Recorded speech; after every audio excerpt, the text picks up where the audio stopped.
সুপ্রিয় দর্শক, আপনাদের সবাইকে স্বাগত জানাই আমাদের আজকের অনুষ্ঠানে। সবার জন্য রইল অনেক শুভেচ্ছা। কানাডায় নির্মিত বাংলা টেলিভিশনের আজকের এই আয়োজনে আপনাদের সাথে রয়েছি আমি নাজমা কাজী। অনুষ্ঠান শুরু করছি অতুল প্রসাদ সেনের একটি গান দিয়ে।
বাংলা টিভি কানাডার সব পুরনো অনুষ্ঠানই এখন ইউটিউবে।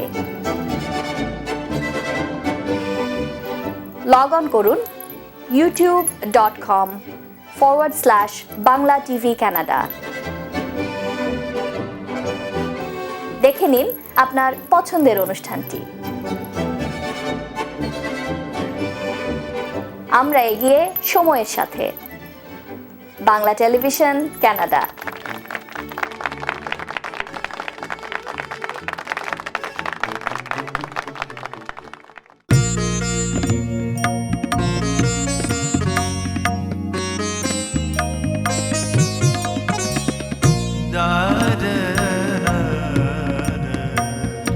গভীর রাতে জাগি খুঁজি তোমারে, গভীর রাতে জাগি খুঁজি তোমারে, দূর গগনে প্রিয় তিমির পারে, গভীর রাতে জাগি খুঁজি তোমারে।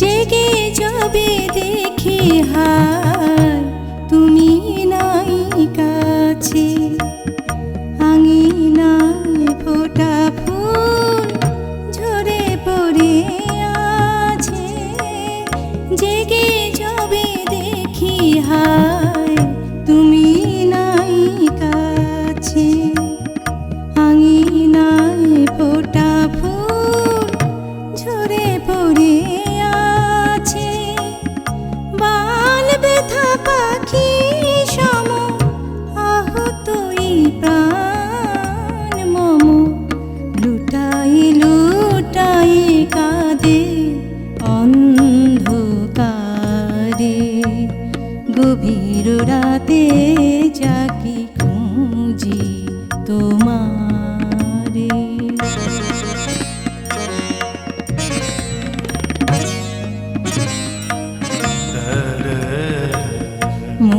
মৌনানি ঝুম ধরা ঘুমাইছে সবে, এসো প্রিয় এই বেলা এসো নীরবে, মৌনানি ঝুম ধরা ঘুমাইছে সবে, এসো প্রিয় এই বেলা এসো নীরবে,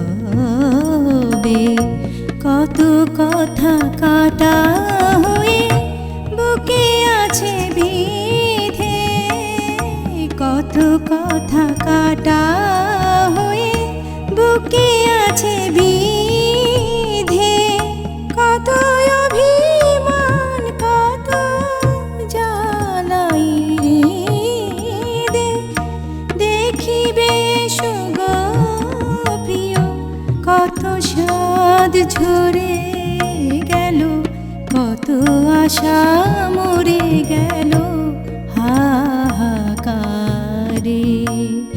গভীর রাতে জাগি খুঁজি তোমারে, দূর গগনে প্রিয় তিমির পারে, গভীর রাতে জাগি খুঁজি তোমারে।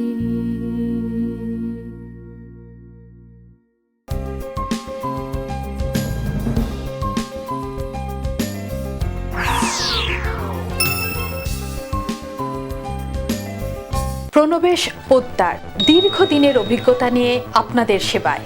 আরইএসপি লাইফ ইন্স্যুরেন্স, আরআরএসপি নতুন ইমিগ্রেন্টের প্রাথমিক সেটেলমেন্ট। আমি প্রণবেশ, আপনাদের সেবায় সবসময়। 3028 Danforth avenue, Toronto. Poltu Kumar Sikdar, বাংলাভাষী Canadian barrister, immigration, personal injury, criminal law, real estate সহ যে কোনো বিষয়ে আইনগত পরামর্শের জন্য নির্ভরযোগ্য ও বিশ্বস্ত।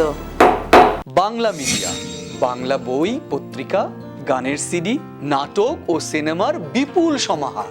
ড্যানফোর্থ ও ভিক্টোরিয়া পার্ক এলাকায় বাংলা মিডিয়ায় সাদর আমন্ত্রণ। 3000 ড্যানফোর্থ অ্যাভিনিউ, টরন্টো। একটি স্বপ্নীল বাড়ি, একটি লাভজনক ব্যবসা, একটি নির্ঝঞ্ঝাট কন্ডোমিনিয়াম। আপনার এমন সব স্বপ্ন পূরণে অভিজ্ঞ রিয়েল এস্টেট এজেন্ট শাহজাদ একটি বিশ্বস্ত নাম।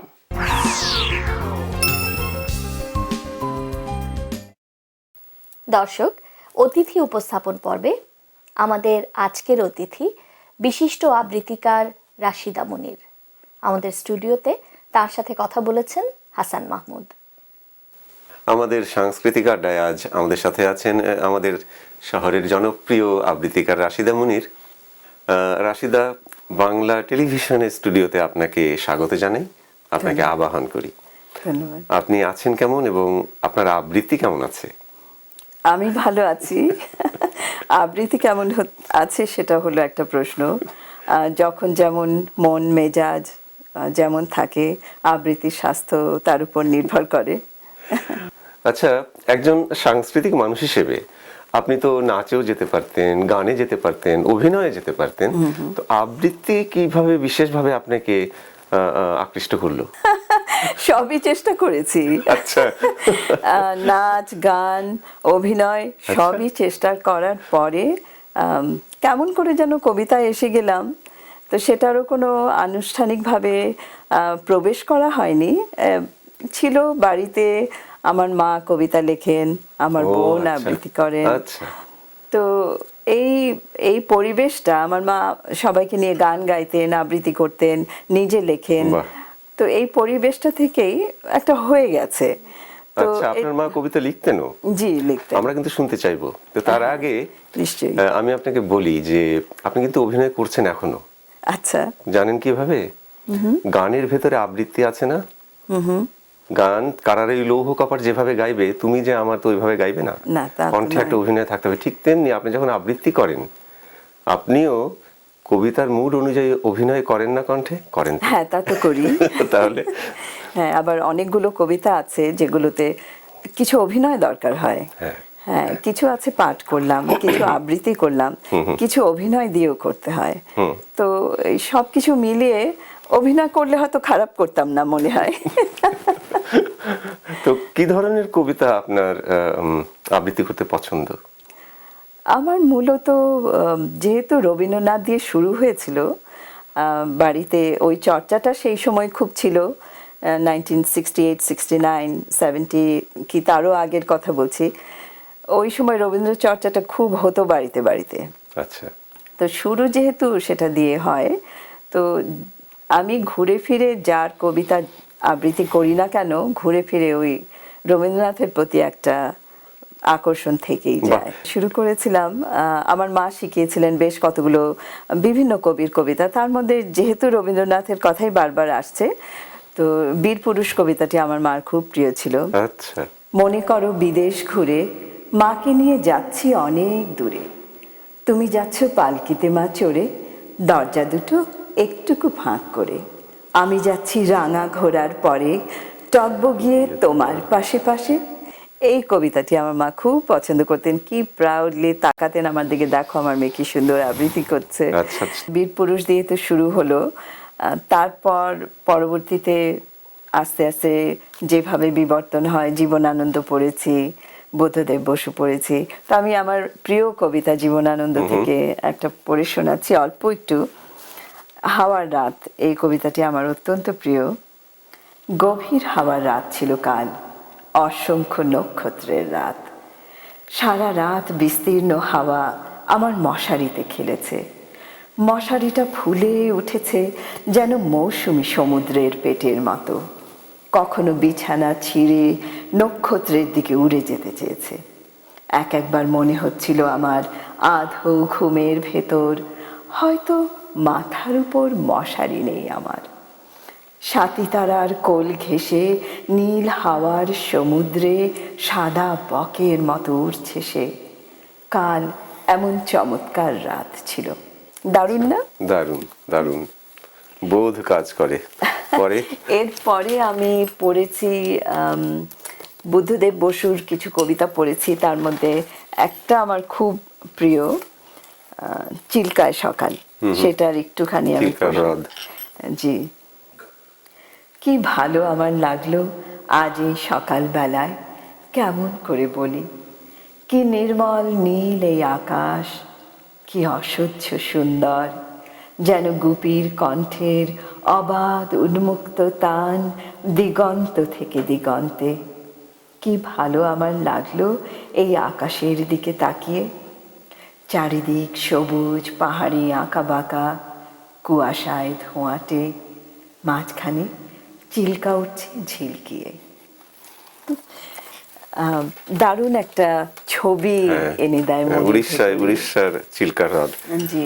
তো আমি নিশ্চিত যে আপনি আমাদের আল মাহমুদ, আবুল হাসান, নির্মলেন্দু গুণ, মহাদেব সাহা, শামসুর রহমান, জি, জি। সৈয়দ শামসুল হক, রুদ্র মোহাম্মদ শহীদুল্লাহ, জি, জি। সবই পড়েছেন এই বিবর্তনের পথ ধরে। জি, হ্যাঁ, একটু পরে- ছুঁয়ে গেছি সবাইকেই।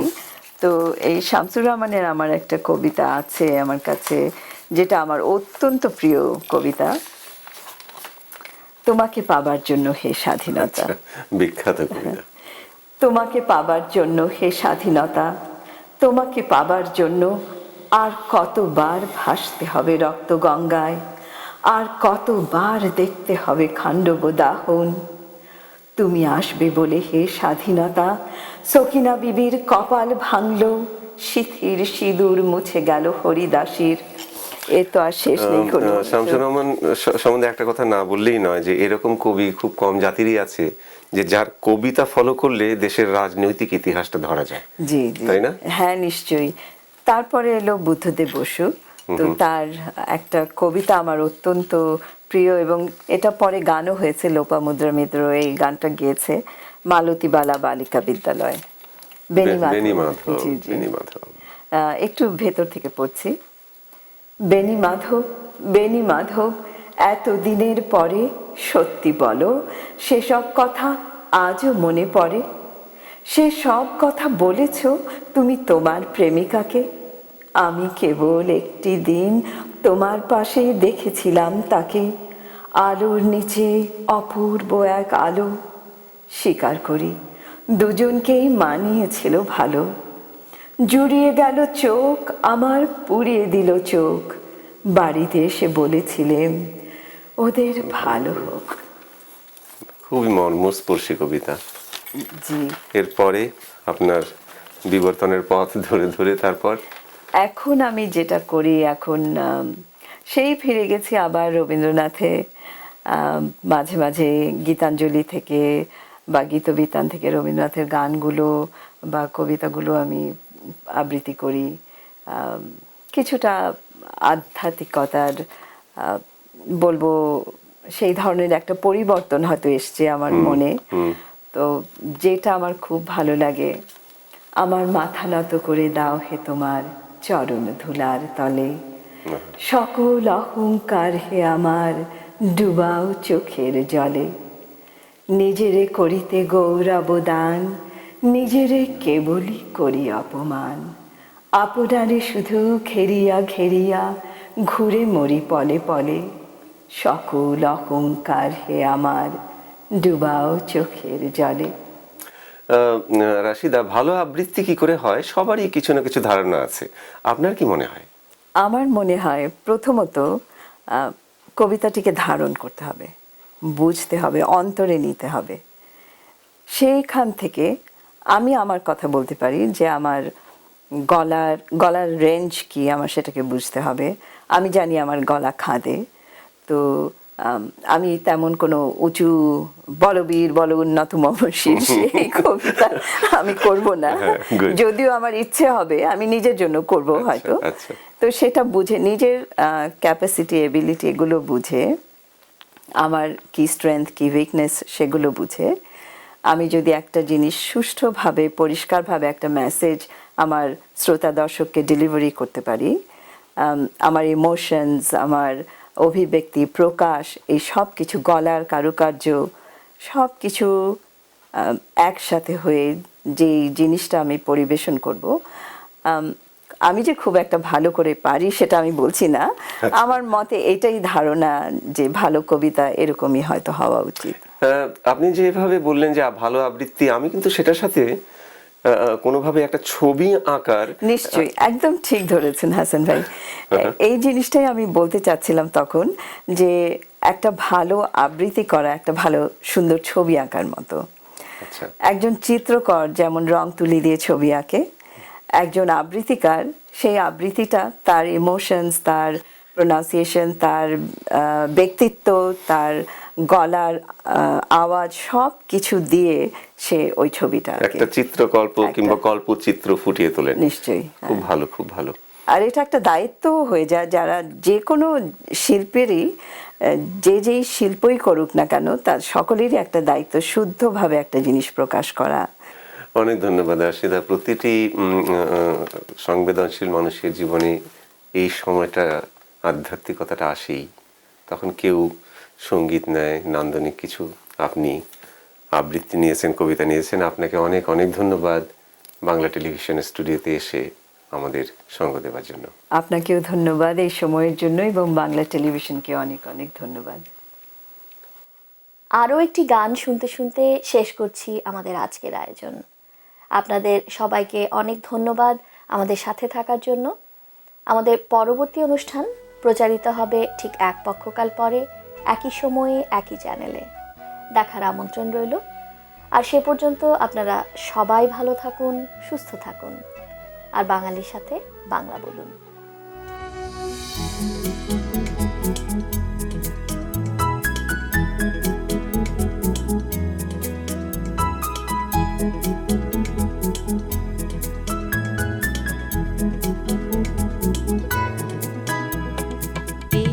বাঁশি বাজায় রে, মন কেন নাচায় রে, আমার প্রাণ যে মানে না, কিছুই ভালো লাগে না। এই বাঁশি বাজায় রে, মন কেন নাচায় রে, আমার প্রাণ যে মানে না, কিছুই ভালো লাগে না।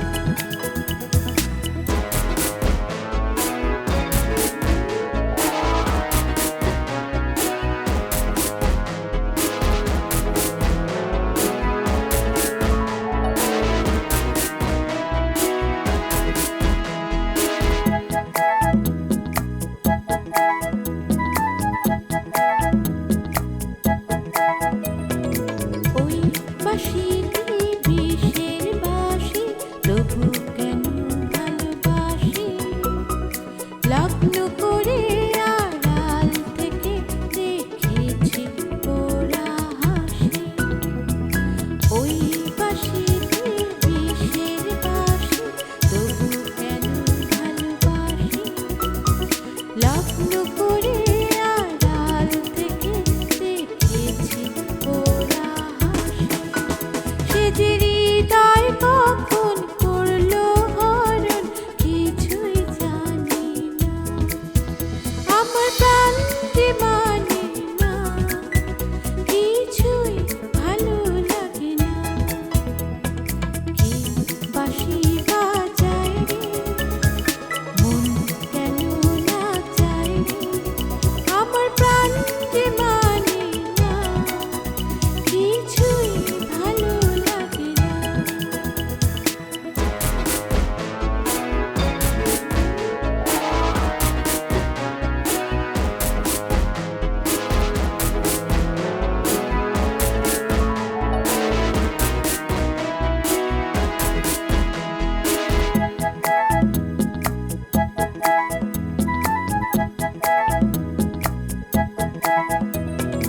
নাম ধরে সে ডাকে না যে, তবু কেন মরি লাজে, মন যেন আজ একা একা বসে না কোনো কাজে।